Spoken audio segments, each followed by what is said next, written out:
Tata nano ছিল রতন টাটার স্বপ্নের প্রজেক্ট। টাটা ন্যানো আবার ফিরছে বাজারে। আইকনিক ন্যানো গাড়ি টাটা কোম্পানি মাত্র 1 লক্ষ টাকায় লঞ্চ করেছিল। তবে কিছু কারণে টাটা ন্যানো সফল হয়নি, ফলে উৎপাদনও বন্ধ হয়ে যায়। সম্প্রতি আবারও বাজারে নামবে ন্যানো গাড়ি। লেটেস্ট ফিচার ও স্পেসিফিকেশন সহ টাটা ন্যানো বৈদ্যুতিক গাড়ি বাজারে আনা হচ্ছে মাত্র 2.5 লক্ষ টাকায়। আপনি একবার সম্পূর্ণ চার্জে 312 কিলোমিটার পর্যন্ত ভ্রমণ করতে পারবেন। ঘন্টায় সর্বোচ্চ 80 কিলোমিটার গতিতে যেতে পারবে। মাত্র 10 সেকেন্ডে 0 থেকে 100 কিলোমিটার প্রতি ঘন্টা গতি তুলতে পারবে। ফুল চার্জ হতে 6 থেকে 8 ঘন্টা সময় নেবে।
বিদ্যা, ব্যবসা, চাকরি, জটক বিচার, বিবাহ, পারিবারিক অশান্তি, সন্তান লাভ, বাস্তু সমস্যা, আরো যে কোনো সমস্যার সমাধানের একমাত্র সেরা ঠিকানা জ্যোতিষী প্রসাদ রায়।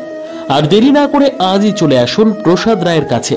আমাদের ঠিকানা RC80 Bengal Ambuja city centre, Durgapur 16, near Jorhat rotary.